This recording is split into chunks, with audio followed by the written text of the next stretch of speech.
India Britain இடையே கையெழுத்தாகியுள்ள வர்த்தக ஒப்பந்தத்தின் முக்கிய அம்சங்களை இப்போது பார்க்கலாம். இந்த ஒப்பந்தத்தின்படி இந்திய பொருட்களுக்கு பிரிட்டன் விதிக்கும் வரி 0 இதன் மூலம் உணவுப் பொருட்கள் மீதான 70% வரியும், கடல்சார் பொருட்கள் மீதான 21% வரி, பொறியியல், வாகன உதிரிப்பாகங்கள் மீதான 18% வரிகள், தோல், காலணி தயாரிப்புகள் மீதான 16% வரி, ஜவுளி மீதான 12% வரி நீக்கப்படுகிறது. இதன் மூலம் தமிழகத்திற்கு பெருமளவு பயன் கிடைக்கும். இது பிரிட்டன் சந்தையில் இந்திய ஏற்றுமதிகளை கணிசமாக அதிகரிக்கும். இந்த ஒப்பந்தத்தின்படி இரு நாடுகளுக்கும் இடையேயான வாகன இறக்குமதி வரி 110 10% குறைகிறது.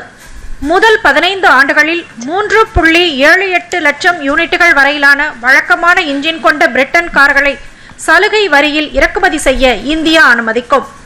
இதேபோன்று 20,000 முதல் 80,000 பவுண்ட் விலை கொண்ட இந்திய மின்சார, ஹைபிரிட் மற்றும் ஹைட்ரஜன் பயணிகள் கார்களுக்கு 6வது ஆண்டிலிருந்து வரி இல்லாத ஏற்றுமதி வாய்ப்பு கிடைக்கும். இதன் மூலம் இந்திய கார் உற்பத்தி நிறுவனங்கள் பெரும் பயனடையும்.